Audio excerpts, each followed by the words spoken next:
Subscribe, like, comment and share to support the channel. Thank you for the support. The story begins with a voice asking if you guys wanted to hear something interesting. The voice says that there is just one human being all the top-level gangs in the world fear the most. It was a man that they called Pietro, similar to John Wick, but the surprising thing about this killer is that he is an old man in his 60s. The scene changes to a young man bleeding on the ground. He was seen talking to a man that stood in front of him. He talked about if things had continued like normal, he would have left his mark as a legend. But there are now thousands of killers after him, and he has lost all his money too. He then asks the figure if he thought that it was really pathetic. The figure was wearing a costume mask. The man continues to tell the figure that the legend, who was loyal to his organization, is now under threat of being killed. He soon asks the figure if he was that legend. The legend called Pietro. It's revealed that numerous dead bodies surrounded the man wearing the mask as he scratched his ear. The bleeding man continues to say that it doesn't make any sense. There were thousands of eyes on him and going after his head, but somehow he was still not dead, let alone not even found. The bleeding man understood that the masked figure was a legend, but was still curious about how that was possible. "Do you want to know the answer?" said the masked figure as he slowly walked towards the bleeding man. He tells him that even if he had thousands, no tens of thousands of eyes on him, they would never find him. The masked figure then kneels before the bleeding man, removing his mask while telling him that it was shame about the Pietro they were looking for. The bleeding man could not believe what he was seeing. He thought about how it was impossible. Sweat began to drip down his face as he realized why they couldn't find him. The masked figure then pulls out a cigarette, aiming a pistol with a silencer to the bleeding man, making him even more shocked over the fact that he was Pietro. The scene changes to 3 months ago. A voice is telling his boss that it will be really bad if he keep doing this. A pair of old hands is seen placing a sign on a shelf. The voice continues to speak, telling the boss that if he doesn't even take their calls and won't admit it himself, at this rate he wouldn't even live for 3 months. The old man could be seen staring at a bunch of pills on his hand and on the table. The old man continues to tidy his shop, knowing that he wasn't afraid of death, as he had always lived his life by walking a tightrope between life and death. He had dedicated 50 years of his life to work, and he had no regrets at all. He continues to think that he had lived his entire life without any regrets, but was constantly staring at a book on how to take portrait pictures. He soon thinks about how his life was. Looking at a reflection of himself in the mirror, he realized that he never had a picture of himself taken. F in the chat, boys. The door to his shop soon opens. A young high school girl enters and greets the old man. She tells him that she was here as she wanted to get some middle school textbooks. The old man didn't respond straight away, but paused silently for a moment before turning around with a smile on his face and says welcome. He tells her that they have all the books except the ones they don't. She then asks if he had any middle school textbooks. The old man replied that they had editions from the 1960s to 2020, including the ones for other nations. He then asked her what year she wanted. She tells him that she needed the most recent one. She informs him that the textbooks were for her younger sibling. The old man took note of that and began to look for her textbook while asking her if she went to the high school across the street here. She tells him yes. The old man then points out that she must be in her last year as he had saw her tag color. The young girl was impressed and asked if he knew the name tag colors too. The old man laughs and informs her that he knew everything about the neighborhood. But then she realizes something. She looks at what the old man had brought out. It was a stack of textbooks that were new and covered in plastic. She tells him that this was not what she wanted. She continues to tell him that she only had 1,001, so she couldn't buy all of this, plus they were brand new as well. The old man tells her that he didn't need it anymore, so he just wanted to give it to her. But the young girl was still hesitating to take his offer. This made the old man rip the plastic cover off the textbooks. That's when he tells her that the textbooks were now used and of lesser value. She tells him that he didn't need to be so nice,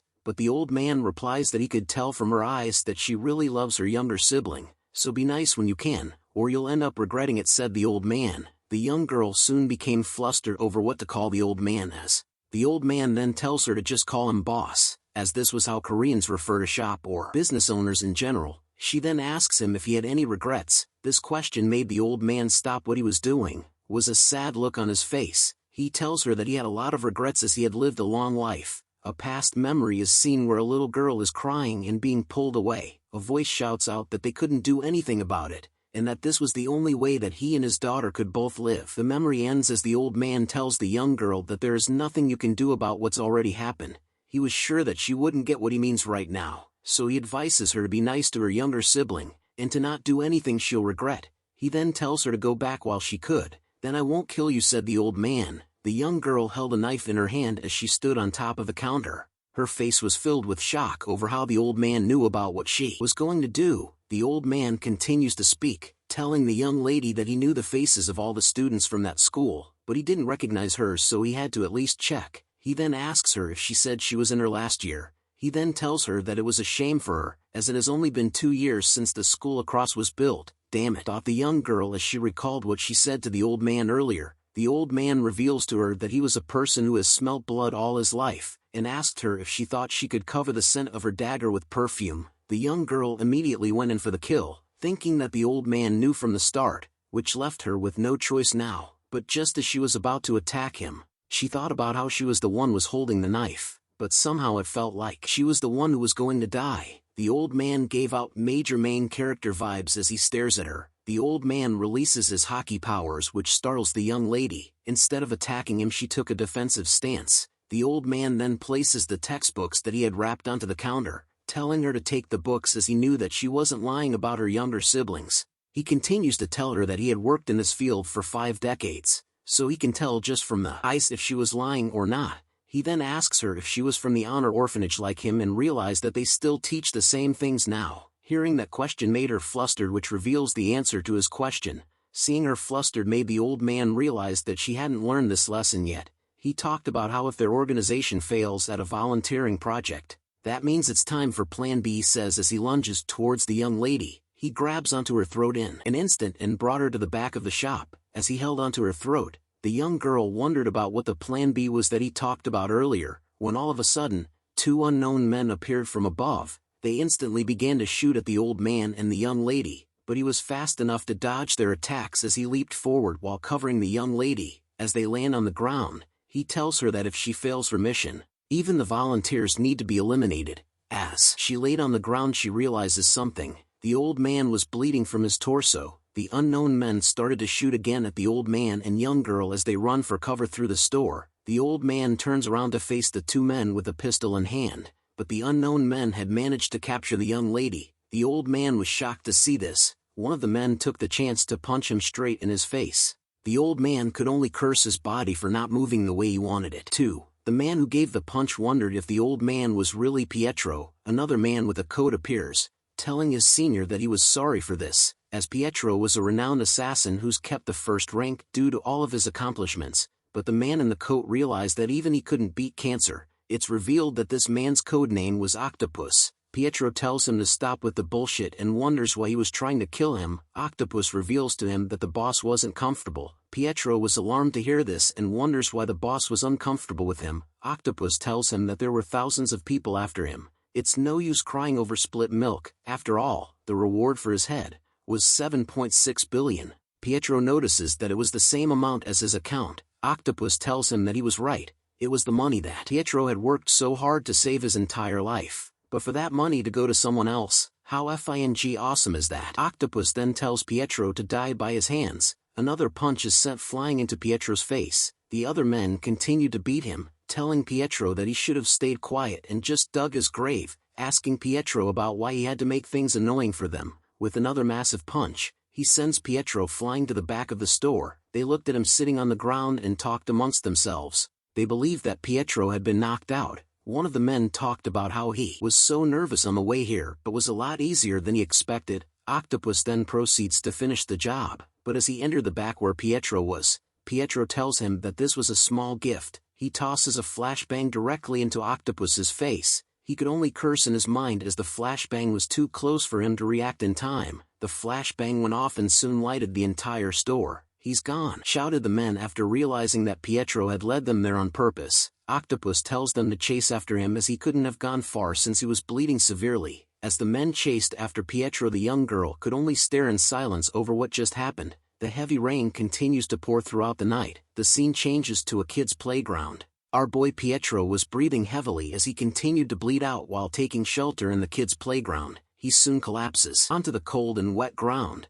Thinking about how he couldn't even get to put up a proper fight, he thought about how he had gotten so old. He started to look back on his life, about how his entire life was just work, while others were studying. He bled 365 days in a year trying to learn to hold a knife. When others were learning love through calls, he learned to wiretap until he bled from his ears. When others learned to date and love, He came Russia's spy and lived with constant frostbite while others started families and carried out ordinary lives. He survived endless threats in the midst of a terrorist organization. He risked his life for work for decades. But everything changed when a new boss stepped in. The boss called him a senile ass. He had high expectations because of how famous Pietro is, but noted that he had gone soft from old age in his sickness. The boss then decides it's time to throw him away. Pietro had gave up everything for his work. It's not like he wanted a life of splendors, but he wonders if this was all his life amounts to. He can't treat me like this, Pietro thought as he tried his best to stand up once again. He couldn't die like this. He can't lose that money. That money was all he could think of as a memory flashes back to his daughter, but his eyes soon rolled back, and our boy soon drops onto the cold wet ground as the rain continued to pour down from the skies. The scene changes to the flower temple, which was Octopus's base. The two men who attacked Pietro were upset over the 7.6 billion they could have gotten if they killed him. One of them wonders why there was such a high reward for old geezer like Pietro for. The other guy tells him that it was because Pietro was a legend, but his friend didn't care.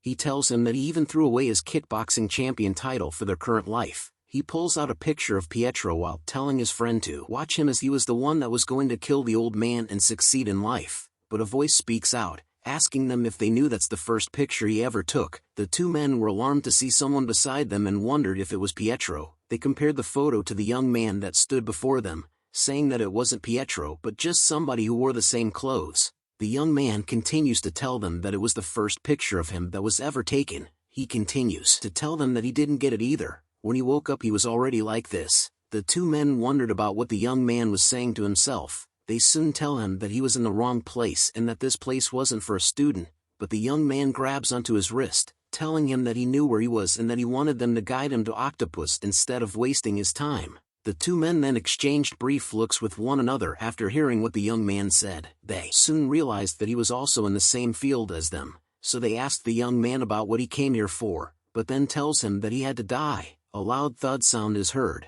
The man who threw the punch was caught off guard for something. He couldn't believe that the young man was able to stop his powerful punch. Look at those veins. The man wondered how he was so strong and that he was able to block it with just one hand. But the young man's expression couldn't be seen. A flashback is replayed from when Pietro had been punched in the face by the same man. "Yes, I am," said the young man. He then squeezes the fist belonging to the man, which causes him to scream in pain. His friend took a knife and started to attack the young man from the back, but the young man sends out multiple punches that landed on various parts of the knife-wielding asshole's body. The man who threw the punch then grabs a knife. Asking the young man about where he came from, the young man tells him that being good with the knife is third-rate. The man soon wondered what the hell was going on. The young man continues to tell him that being good with all weapons is second-rate, and first-rate is the ability to use anything as a weapon. The young man had selected an octopus tentacle as his main weapon.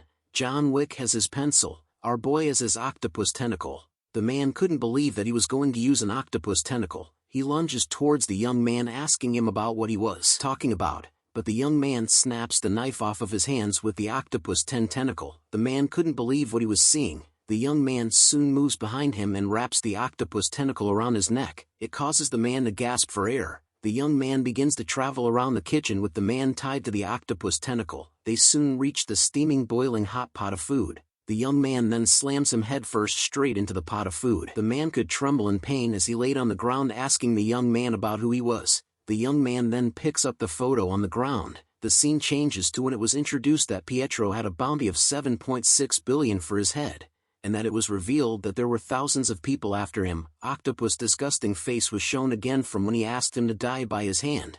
The flashback ends as the young man asks them if this was the only picture they had of Pietro. It turns out that Pietro, the man who was called the best in the field, woke up as his younger self. The young man lights a cigarette, telling the two men that thousands of them won't ever find him, as the old man Pietro they were looking for is dead. Pietro had become young once again. "We were so close, but we lost him," shouted a voice as a car is seen. Octopus and the young girl were sitting inside of it. Octopus talks out loud that soon Pietro's official wanted order will be announced, but before that happens, Octopus needed to get him first. He mentions that Pietro was almost dead because of cancer and that it will be great if he can share with his juniors. He then asks the young girl if he was right. We return to the flower temple, where Pietro is still inside and was looking through the rooms. He opens the door to see an empty room. He then talks about how Octopus extends his life. The scene changes to an underground train station. A group of civilians were staring at someone, wondering who it was and what he does. It turns out that they were looking at our boy Pietro's body. Yummy, am I right, guys?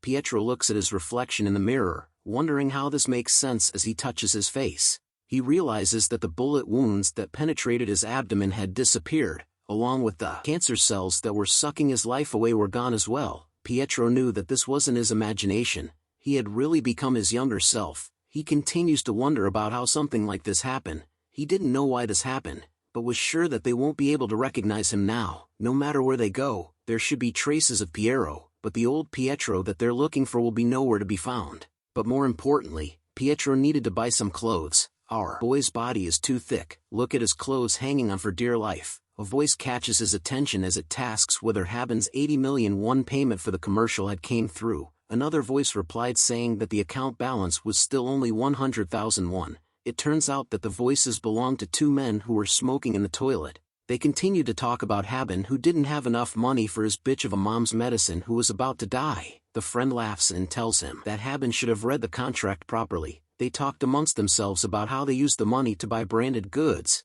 but as they discussed about wearing branded clothes to make people lose their focus and sign the contracts, Pietro calls out to them, "Hey you youngsters," said Pietro, which catches their attention. He tells them that this was a non-smoking area and asked them to smoke outside. The two gangsters wondered who Pietro was. One of them pointed their cigarette towards him, warning him that if he disrespects them, then they were going to beat him the F up. But all Pietro wanted to know if there were any other smokers besides them. The other gangsters soon started to hit Pietro's head, telling him to get lost and that since he was in a good mood today, he was going to let him go. Pietro decides to walk away, knowing that he shouldn't waste time on these guys, so he decides not to waste time and end this quickly. Our boy had locked the door to the toilet, just like that scene from Kingsman. Pietro then walks back to the two gangsters. He pulls up the sleeve of his shirt, revealing his jacked arm as he tells the gangsters that he was going to show them what happens when they disrespect the adults in Korea, a country of courteous people. The gangster couldn't believe that Pietro was still talking to them in an informal tone. He decides that they should kill him today. He raises his hand up and tells Pietro to come here, with his left arm hitting his neck and his right arm hitting his stomach at the same time. The combined attack left the fat gangster speechless. He soon falls over after being hit by Pietro. The other gangster immediately takes out a knife while asking Pietro about if he knew who he was. Pietro tells him that he didn't know him but knew what kind of knife he was holding. It was a pocket knife. He then tells the gangster that he was holding it the wrong way. He warns the gangster that he was going to cut off his finger if he held it like that. But the gangster didn't care about the warning. He continues to taunt Pietro by calling him a bitch. Pietro then looks at him with his eyes glowing bright red, showing and telling him that if he was going to stab him, then his arm shouldn't be in front of him. The gangster had enough and lunges towards Pietro with his pocket knife while telling him to shut the F up. In 3 short motions, Pietro managed to knock the knife out of his hand and grab onto it before stabbing him with it in 3 places on his body. The gangster held his neck after being attacked and kneeled onto the ground while screaming. Pietro informs him that he didn't get stabbed because if he did, he would have died 3 times already. The gangster soon backs into a corner of the toilet while asking Pietro about who he was. Pietro tells him that he didn't know about the illegal things he did, but if he knew who he was, that was when Pietro pierces the gangster's shoulder with his thumb, causing him to scream out in pain.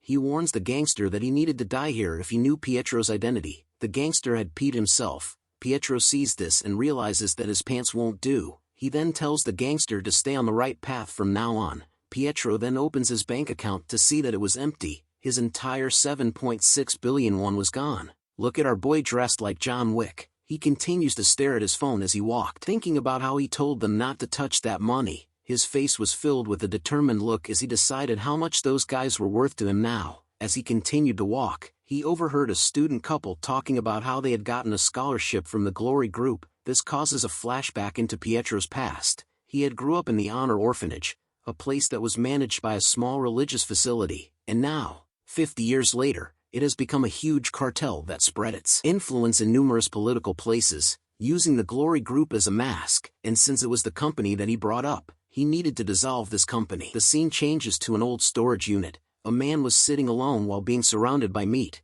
He asks somebody a question on why he came alone to get him. Turns out it was Octopus. He tells the man that was sitting that since he wasn't Pietro, there was no need to bring anyone else. The The man laughs at his reply, telling him that the guys from Glory Group were being so greedy and that if they had trusted Pietro, they would all have died early. But Octopus didn't care if he died early or not. He tells the man that they should stop the conversation here now and end this quickly. He asks the man if he knows that finishing it quickly will be less painful, but the man continues to laugh and calls Octopus a child. He tells Octopus that he had basically set up a festival for him. Octopus was now surrounded by a bunch of grown men, not in a porno way. These guys were from the Vacna Mercenary, the best civilian military enterprise in the West since 1984. The man knew that Octopus wasn't one of the 12 disciples of Glory Club, which made him wonder why Octopus was being so arrogant. He then tells his mercenaries to get going as their guest was waiting. He tells them to treat him well. The mercenaries that surrounded Octopus immediately rushed towards together,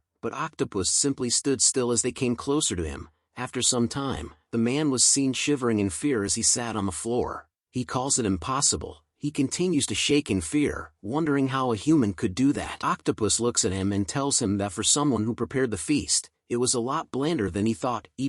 Octopus had wrapped himself around the mercenary in an ungodly way. It was revealed that his rank was B+ and that his trait was full-body flexibility. He was also the rank 1 in Jiu-Jitsu in Korea. The man shouts at Octopus to not come any closer. He begs him to go away just as Octopus lunges himself towards him with his head twisted the wrong way. The scene returns to the Flower Temple, where the two men who attacked Pietro at the start continued to lay on the ground after being knocked out. Pietro questions about whether the CCTV were destroyed and that there were no traces of weapons. The young girl agrees with him, which made Octopus realize that there was only one person who could have done this. He tells her that it was Pietro. He was surprised to learn that the old man was staying alive and had started to kill his guys. He continues to tell her that Pietro's wanted order was going to be issued soon, so no matter what, he needed to get to him first. He tells the young girl to report to him once she finds his location, but all she could think of was that sweet old man who had given her brand new textbooks for her younger siblings as well as saving her life back in the store. But her flashback ends as she agrees to Octopus' orders.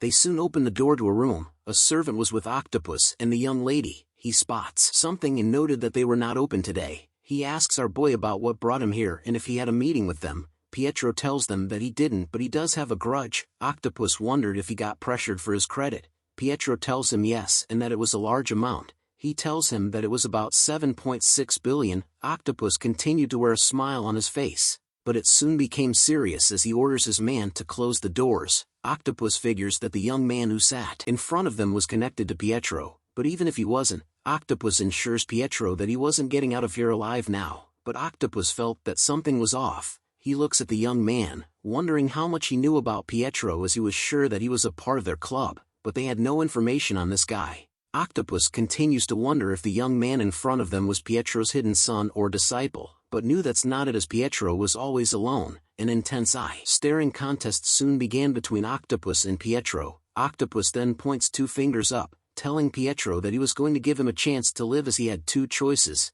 The first choice was to tell them Pietro's location and then he can leave. The second choice was to die by a gunshot to his head for resisting. Pietro thought about it and tells Octopus that he didn't want either of those choices. He then takes a piece of Octopus with his chopsticks, telling Octopus that there's yet to be someone who survived. After hearing this, he then presented them with a third option. The third option was that he was Pietro. Pietro had finally revealed himself as Pietro to Octopus' head and that he was the one responsible for the deaths of his subordinates. Octopus couldn't believe what Pietro had said, so he tells him to repeat. Pietro couldn't believe that a young man like him was already having hearing problems, so he repeats himself. "I killed those two," said Pietro. Octopus couldn't understand what the young man in front of him was saying as he didn't believe that it was Pietro, so he continued to assume that Pietro didn't kill his subordinates, which makes things messy. But then he wondered if the guy in front of them was telling the truth, and that if Pietro wasn't the one that killed them, then why the hell did this young man attack them? Pietro continued to chill as he sat in front of them while eating the food on the table, but Octopus soon calls out to him, telling him that the gun the servant and girl were holding was real. So they needed to be clear on one thing. How are you related to Pietro? Pietro didn't answer as something catches his eye. He noticed that the young high school girl was behind Octopus and was wielding a knife, so he continued to eat the food while asking Octopus if he wanted to know. Octopus tells him that he does, so Pietro offers him one method of knowing. "Just kill me," was Pietro's method as he tells Octopus. He couldn't believe it and tells Pietro that it was the perfect method as he was really good at it. He tells his servant to hold his breath as he aims the gun at Pietro, but something else happens. Two fast objects were sent flying into the neck of the servant and into the silencer of the pistol that he held. The young high school girl turned to see that the servant had fallen to the ground without firing a single shot. She noticed that there was a chopstick inside his neck. She couldn't believe that it had pierced his vital point. Pietro then grabs onto another pair of chopsticks. John Wick style everyone. She looks at him and notices that he was around her age, and yet none of her friends of the Glory Club were capable of doing that. Actually, she was sure that if you went around the whole country, you wouldn't be able to find anyone who could do what he just did. Octopus stares at Pietro before telling him that what he did was cool. He tells him that even if it's just by luck, he's got guts to try that, which made Octopus like him. He then questions Pietro about what club he was with, as there was no way he wouldn't know someone as skilled as him, so he offers Pietro the chance to join them instead as he reaches for something behind him. "You son of a bitch!" shouted Octopus as he unleashes a hail of bullets towards where Pietro was sitting. Our boy sees this coming from a mile away and immediately flips over the table to be a shield to block the incoming bullets, but seeing this reaction made Octopus laugh as he tells Pietro that he really was a kid, and that this wasn't a movie, as a table like that couldn't stop bullets. Blood could be seen spilling out from beneath the table. Octopus walks towards the table while telling Pietro that he was giving him one last chance to spit out what he knew. He also noted that killing someone with such skill was such a shame. Octopus moves the side of the table quickly with his gun ready, telling Pietro to come to him so that they could get to the cleaning part. But something surprises him as he looked over to where Pietro was. He couldn't believe that the red liquid he saw on the ground wasn't blood but was instead chili oil. He quickly darts around the place to look for Pietro. He searches behind the pillar but still couldn't find where he was. He looks sideways repeatedly, wondering where he was now or if he was a ghost. But then he notices something above that made him go, "Oh shit." Pietro was hanging onto the ceiling of the restaurant while giving the most sadistic, bombastic side-eye to Octopus. Our boy uses the water gun skill from Pokemon and spits a massive amount of chili oil onto Octopus' face as he calls him a son of a bitch. Pietro then manages to change the trajectory of the bullets by hitting Octopus' arm as he fired at him. With a swift motion, Pietro manages to disassemble his gun in the middle of the fight, before landing a powerful bitch slap right onto Octopus's face that sends him flying upwards. Octopus couldn't believe that he couldn't see anything and that Pietro was too fast for him. He continues to wonder if this bastard was really a kid. Pietro then goes in for the most loving hug with his hands. With a slight twist of hands around Octopus' neck, Pietro had helped him fix his neck problems. It was so good to the point that Octopus simply had to lay on the ground to rest for a while. What a good guy Pietro is. Seeing that Octopus was sleeping peacefully on the ground after that neck massage, Pietro turns to leave him, but Octopus was thinking about how this made any sense. He thought about how he had gone up against hundreds of opponents throughout the course of over 10 years, but this was his first time seeing someone this skilled at that age. The do-or-die tactic. A flashback is seen where Octopus was younger and in training. The instructor tells them that they will face a strong enemy someday, so they needed to make use of the moment their guard was down and take them by surprise. The do-or-die tactic had stuck to Octopus since that day. Since then he had polished a technique only he could use. The scene changes to him wrapping his body around another kid and strangling him hard. A voice shouts at him to squeeze the boy even hard in order to kill him. The continues to tell him to keep this in mind. The biggest threat to him was showing his back to his enemy when he thought that he won. "Don't trust yourself," was told as Octopus watches the kid that he strangled suffer, but all Octopus could think of was that he had finally did it. He was now confident that he won't ever lose to anyone. Recalling those memories gave him a source of energy as he woke up. He immediately grabs onto Pietro's leg after he had turned his back on him. With the speed like the Flash, he wraps himself all across Pietro's arms and body with ease, twisting and pulling Pietro's body into various directions that made even the devil turn away from this sight. Pietro screams in pain while Octopus simply smiled in the moment. He continues to taunt Pietro as he suffocates, telling him that he was just born when he got into this field, and that he had been alive way longer than him has. "Do you get it now, you little shit? Die!" was all Octopus shouted as he continued to squeeze the life out of Pietro. But a voice calls out to him saying, "Wow, that took a while." Hearing that voice made Octopus look to see where it came from. He was shocked to see that Pietro was standing behind him, which made him wonder who he was strangling before then. He looks down and sees that it was his servant, making him wonder if he had mistook him for the kid because he couldn't see. Looking back at Pietro made Octopus feel something, as he had been doing this line of work for over 10 years. which was why he knew for sure that he was going to die by the hands of the man that stood before him. Seeing Pietro made he realize that he might just be at the level of the 12 disciples, but he changes his mind as he realizes that he might be way above that level. Octopus then started to tell Pietro to wait and that they should talk it out instead. He immediately grabs onto the high school girl, telling Pietro that he could have her. Even though she may not be that experienced, she would be quite useful, but she tells him that she couldn't go with him. But Octopus tells her to shut the F up as they were in the middle of an important conversation. Okay deal, Pietro tells him, as he expected from a Glory Club member. He noted that Octopus has some quick decision-making skills. Octopus was happy to hear that and considered it a done deal. He immediately turns to leave the room while telling Pietro to take her with him and to pretend that none of this ever happened. But all he could think of was finding out who Pietro was and chopping of his certain part. The do-or-die tactic. Those words causes Octopus to pause in his steps as he heard it.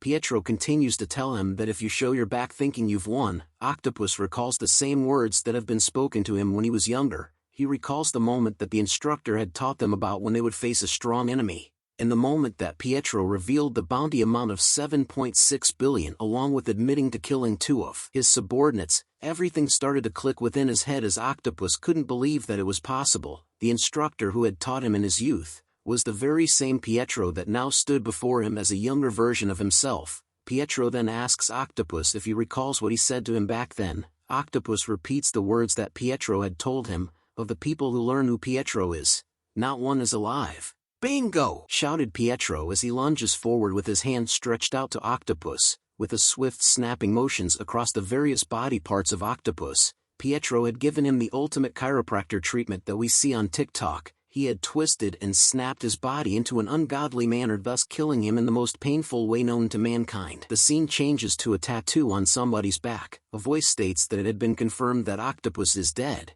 and that the CCTV footage inside had been deleted, and when they got there, there were no traces left. Oh, how amusing, said another voice as he commented that an old man on the verge of death after being shot by a bullet returns within a day and kills 4 trained killers without leaving a trace. A bounty of 7.6 billion, an SSS rank mission. He then tells the man to inform the Glory members all over the nation. An hour from now, he will issue a hunt for Pietro. A little girl is seen walking with her dad as she points up to something and tells him to look. Everyone that walked by on the street seemed to be drawn to something as they looked in the same direction. Even Pietro was staring at the exact same thing as the other civilians. It was an advertisement of his older self where it states to treat the elderly to a warm deal, and to call the number with 76. Pietro thought that they really had went all out distributing those flyers. As he continued to walk through the streets, volunteers were seen handing out flyers to everyone, telling them that they were from the Glory Welfare Foundation. Pietro takes one of the flyers but knew that there was no need to look for him. Crumbling the paper within his hands, he throws it away as he was the one that was coming for them himself. Walking down the street made Pietro realize that he needed more support in order to clear out the Glory Club. There was just one person that came into his mind. A dog's sharp teeth soon comes across his mind as he thought about the person. As that person was able to make him feel uncomfortable, the scene changes to a badly worn-down toilet in the middle of nowhere. Pietro enters the toilet and wonders why there were so many people that were here. He carefully walks past each of the men that slept on the ground in the toilet. He searches a wall that had various stickers placed on it. He was looking for a certain one that was between the organ sales and hookers. He finally finds it and presses it. The secret button reveals an entrance with a spiral staircase that led deep underground where a door with light coming out of it could be seen. Pietro entered the secret hideout with a surprised look on his face. He couldn't believe that it was as fancy as he could remember it from before. He could see all kinds of expensive merchandise hanging across the walls and rooms as branded goods could be seen. But something sharp points itself towards his neck. He looks at the person who was holding the sharp object, telling the person that silk clothes and jade dishware was something that they didn't need, as they were blind anyway. It was revealed to be a very beautiful woman who was holding the stick alongside with her pet dog. Blind mommy? She curses at Pietro and stated that things were pretty peaceful recently, but it looks like she would have to take care of a corpse soon. She then starts to sniff the air around Pietro, giving him a rough idea about who he was. Based on his smell, she sensed that he was a young one with no alcohol smell, making him not one of the bums around here, but also that he reeks of bloodthirst too much to be just a petty thief. She comes to a realization and asked him if Glory was the one that sent him. As she took a swing at Pietro, who manages to dodge her attack, They continued to battle against one another across the room as blind mommy constantly tried to attack Pietro while he causally dodges her attacks with ease. He soon finds himself with his back against the wall as she tells him that he was a little rat. "Watch out," she says with a smile on her face as she takes another massive swing towards Pietro, but it turns out that she had threw her stick at Pietro, who once again dodges it. She senses it and tells him that the wallpaper was expensive. Pietro started to wonder, based on the accuracy of her thrown weapon at him, if she was really blind. Blind mommy doesn't stop her attack as she lunges herself towards our boy, asking him if he had never seen a blind person as skilled as her. But something happens to her. As she launched herself, Pietro manages to grab onto her as she flew across the room. Lucky man. With a casual swing, he sends her flying onto the sofa instead, which causes her glasses to drop from her beautiful face. But as he faced her, she pulls out a knife inches away from Pietro's face, telling him that she was surprised as she didn't know that Glory had someone as skilled as himself, which made her almost pissed herself. However, she couldn't sense any bloodthirst from him right now. She questions if Pietro wasn't feeling too pleasant in killing a disabled person. But what can he do? Someone's gotta die no matter what in their field. Alexander Miking, she called as her pet dog, lunges its massive fanged teeth towards Pietro, but something soon shocks her. Pietro was causally rubbing the tummy of her pet dog with ease. Some time had passed to the point that blind mommy was touching Pietro's face. Surprised to find out that he had actually become younger, she commented that his skin was so soft and that he didn't have that old person smell on him anymore. Pietro remained calm and tells her that she had been doing this to him for half an hour, but she still couldn't believe that it was really possible. She soon drops herself onto the ground in a weird stance that prompted Pietro to ask her what she was doing. Blind mommy replies back to him, asking him if this was the way he had died. She wanted him to tell her so that she could try it out too. She tells him that the method might be the key to it. She questions him about what killed him, from a gunshot to a stab wound to even poison. She wanted him to tell her so that she could also become like him, but a few smacks on the head from her boy made her stop questioning him. She then asked Pietro if he really wanted to fight Glory on his own. He tells her yes, to which she asked him how. He tells her that he was going to go into the Eye of the Storm. "Eye of the Storm?" said blind mommy as she asked him about what he was talking about. Pietro tells her that Glory was out to get him, and that a way for him to have them in the palm of his hand and to make them to do what he wish is to become a killer of the Glory Club. Blind mommy was shocked to hear the idea that Pietro had, as he tells her that she probably thought that it sure sounds like nonsense, but she soon comes into a sudden realization. She pointed out to Pietro that he had become younger and that no one recognizes him. If he becomes Glory's killer, they'll basically be planning to capture Pietro while being in the palm of Pietro's hand. She leans close into his face and tells him that he was a terrifying man, but Pietro tells her to get off him as she was even scarier. But she tells him that it was impossible, as he already knew that in order to become a killer of the Glory Club, he needed to be from the Honor Orphanage. Even if the old Pietro was from there, the young version was just an outsider, so he couldn't become Glory's killer right now. But Pietro wore a smile on his face as he tells her that there was just one way.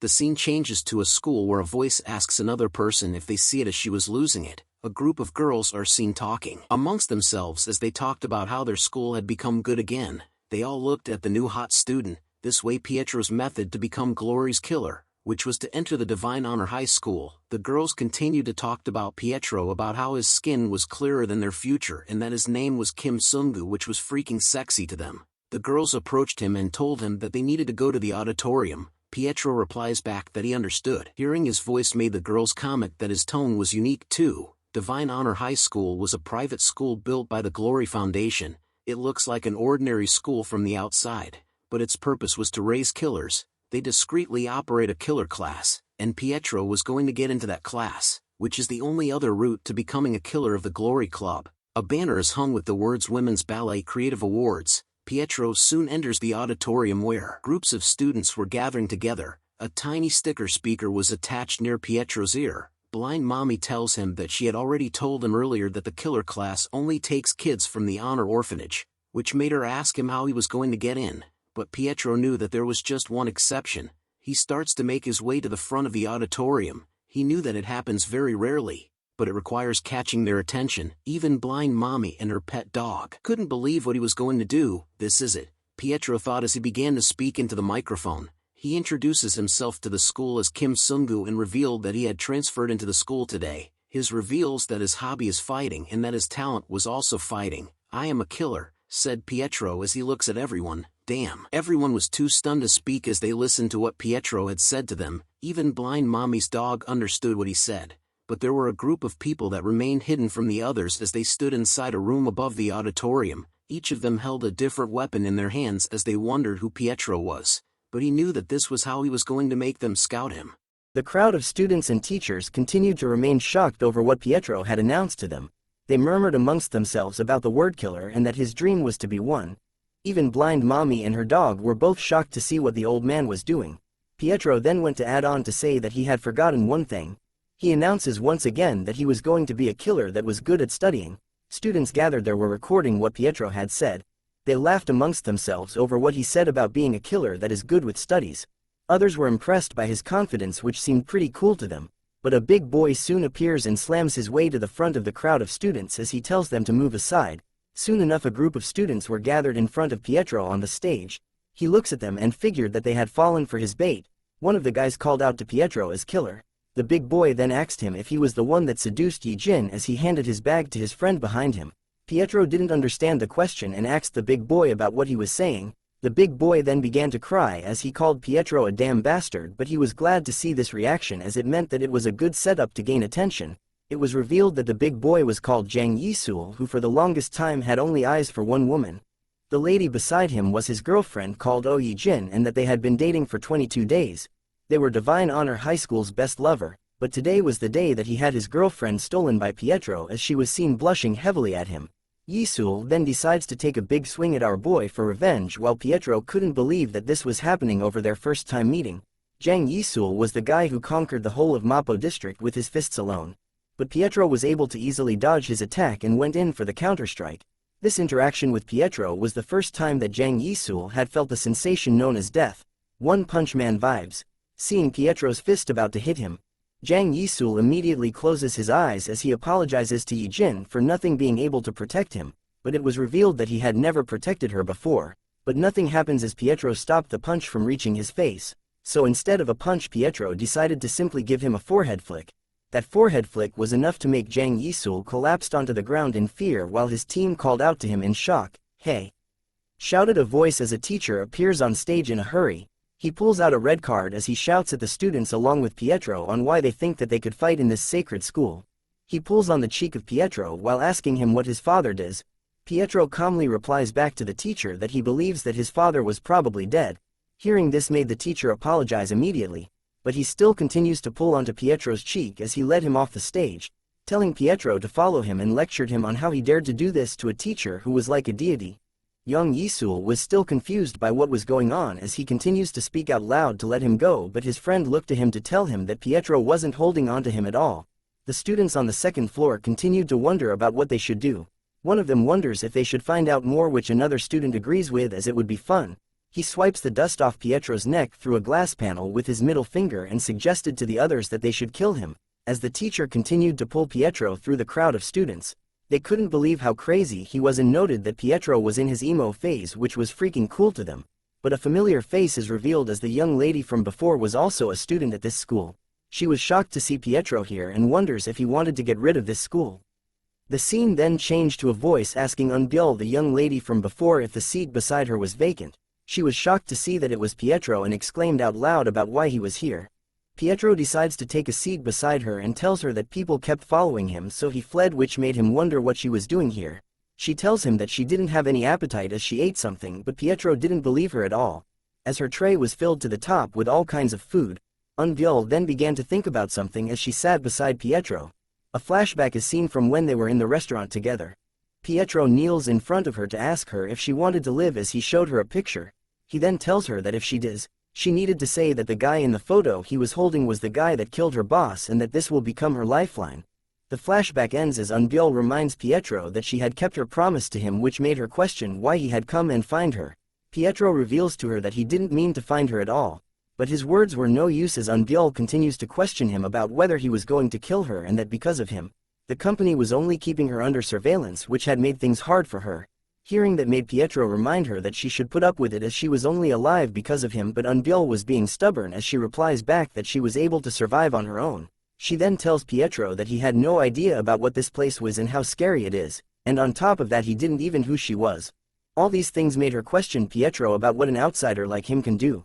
Pietro remains silent for a moment in deep thought before telling Unbyul that she could help him as she turns to leave, but she asks him about why she would do that.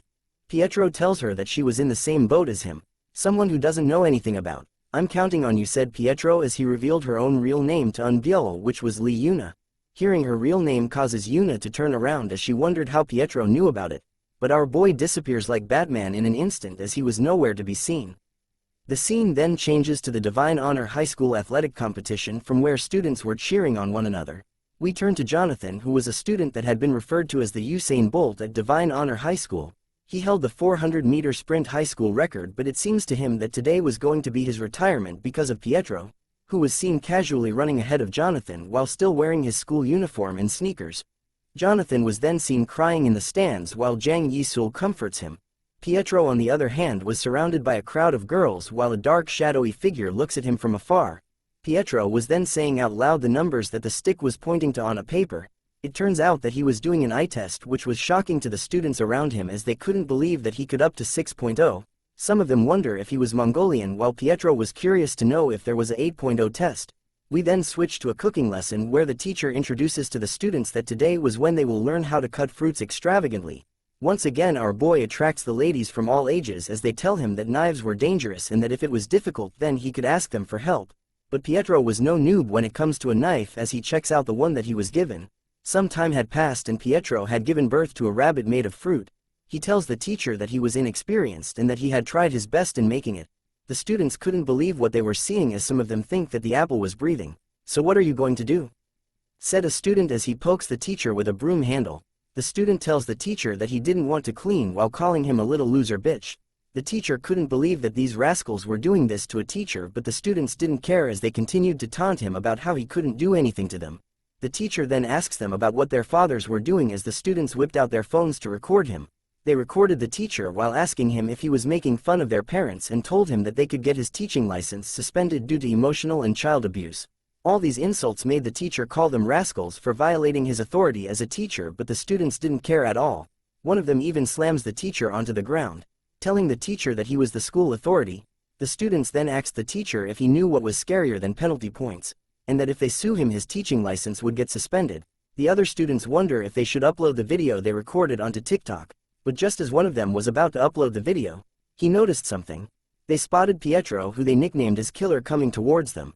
Pietro sees the situation and asks the students if they were the ones that hit the teacher, but the students threatened Pietro to move along as he couldn't even do anything to them. But Pietro didn't want to move and asked the student about what would happen if he doesn't move. The student replied that he would spit, of course, and proceeds to do it. The other students laughed while Pietro gave off a nasty glare. The student then asks him about what he was glaring at and that if he doesn't want to die, he should F off quietly, but then he decided to take a swing towards our boy. Pietro immediately dodges the attack easily, which catches the student off guard. He continues to throw out various punches, but none of them landed onto Pietro.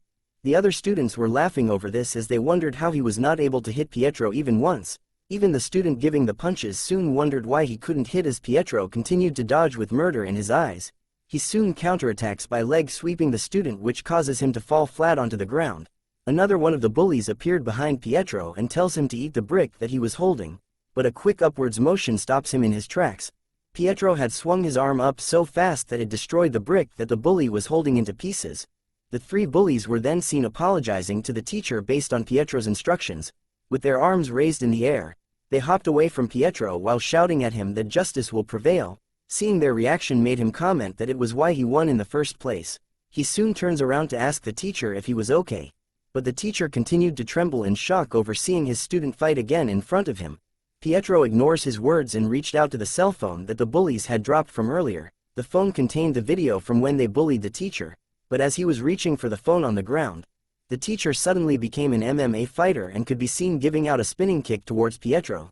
A loud sound is heard as the teacher commented that it was to be expected. He noted that his eye for people was rather accurate. Pietro wonders what he was saying after blocking his kick with just one arm.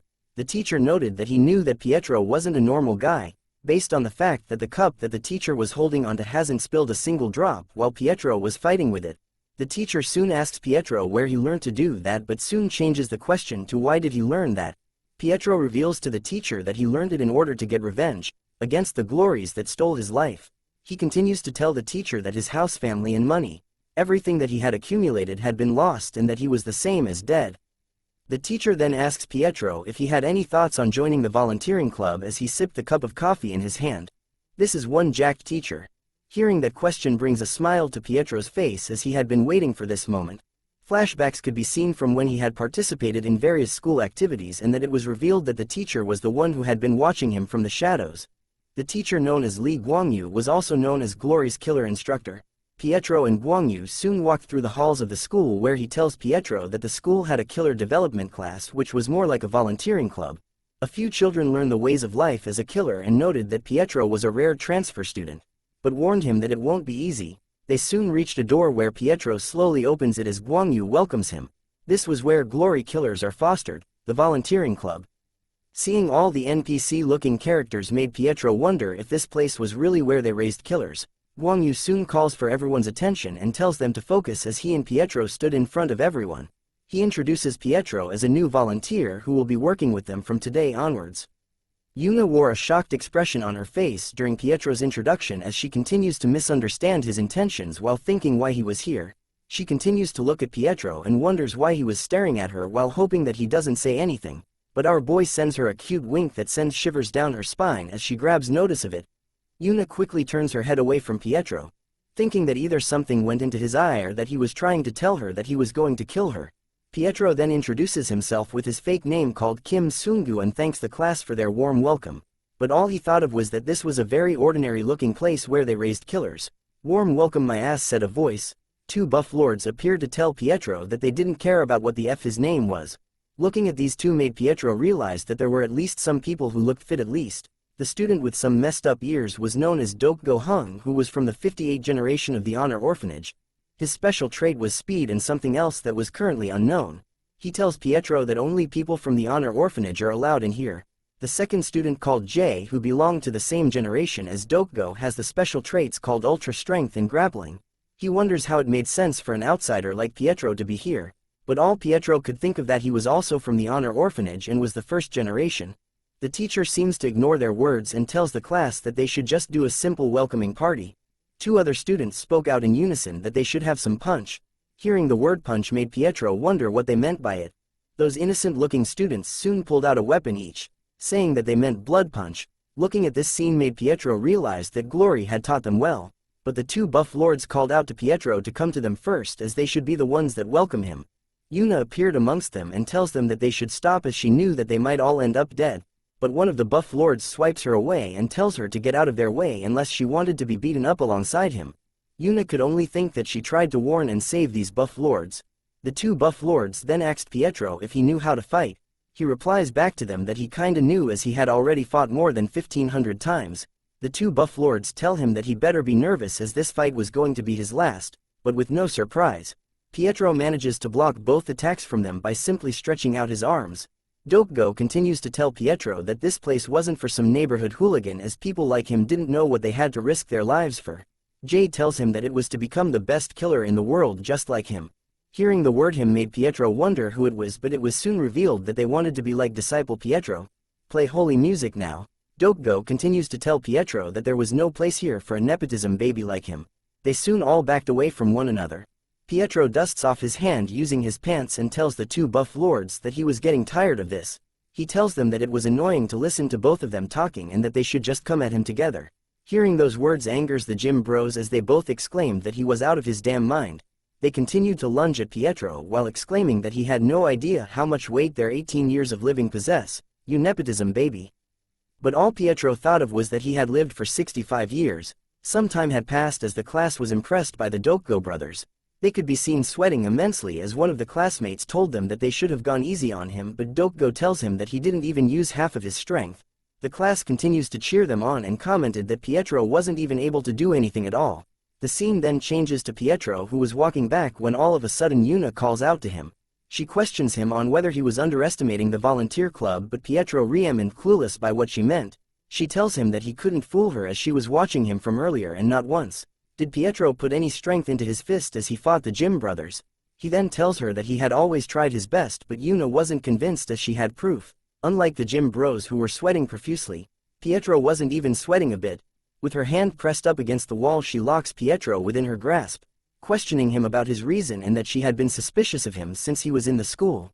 The most important question was why he was hiding his powers. "What are you scheming?" she asks straight to his face, but Pietro replies if she really wanted to know, so she tells him to just say it. But our boy takes the chance to escape by sliding onto the ground like a snake. He apologizes to her and says that it was time for lunch, but she called out to him that it was midnight. The scene then changes to a bus parking lot where only one bus was lighted. A driver appears with a coffee stick in his mouth as he sang a song. He clapped his feet together over the fact that he had received 1 million won just for renting a bus and that today was a really lucky day. But the driver was stunned by something as he spoke out loud that he was sure that he had taken a group appointment today. He looks at just one man and wonders why there was only a single person here. The man greets him, but the driver asks him about where the others were. The man tells him that it was just him as he carried his luggage, but informs the driver that he had a lot of stuff as it was revealed that there were even more luggages. The driver was surprised but still went on to help the man load them into the bus. But something attracts his attention as he held onto one of the luggage bags. But the man soon swipes his hand off the luggage while asking the driver if he wanted to bet on something. The man leans in real close to the driver's face and tells him to guess what was in the suitcases. The scene then changes to the bus moving along the road. As he drove the bus, the driver couldn't help but stare at the man through his rearview mirror. He thought about how he didn't accept the bet from earlier, but he knew what he saw. The luggage that he held was definitely moving. We return back to the school where the teacher informs the class that they had a new quest. The client was Daya Group's chairman Choi Yun-chong, which most of them had heard of as he was one of Glory's biggest sponsors. He informs the class that the team who will be able to succeed will be able to receive a volunteer certificate with the chairman's recommendation. In other words, they would officially become a killer. Hearing those words made Yuna and Pietro realize that it was time. The class soon asks the teacher about what the quest was about. He reveals that it was about recapturing. There have been frequent kidnapping of teenagers recently, but the problem is that one of the kids who got kidnapped was the chairman's only son. One of the students questions if they had to recapture the son and why wouldn't the chairman just call the police. The teacher then tells them that Chairman Choi wants revenge as a pissed-off daddy is seen holding the photo of his captured son. He then tells the class that they all just needed to save the son and to raise their hand if they wanted to do this. The students discussed amongst themselves on whether they should take the quest as it meant that they would be able to graduate as killers right now instead of waiting 2 more years. But some were hesitant to take it on as they felt that something wasn't right with it, as something this big was usually given to the adults. A foot appears onto one of the students' head as Jay tells the rest of the students that they could rot here for all he cared. It turns out that the gym bros had decided to take on the quest themselves. But Jay informs his brother that they weren't the only ones to take the quest. Pietro and Yuna had both raised their hands as well in order to take on the quest. Yuna was surprised to see that Pietro had raised his hand as well, which made her wonder why he was copying her. Pietro tells her that he had it raised up since the beginning, but she threatens him that if he was lying then she would cut off his hand. Pietro hears this and tells her to not say anything scary like that. The gym bros informed the teacher that they were already prepared and wondered if they could just go and beat them up, but he tells them no and that they needed to do something else first. Screams could be heard as Pietro thought about how he finally got the chance after entering this school, but couldn't believe that they were recovering a kidnapped victim in an amusement as he and Yuna were both seen together holding snacks while wearing ear hats. Thanks for watching the latest part from the voice of Manhwa. Subscribe for more content and don't forget to comment below what you want to see in the future. Like and share for more.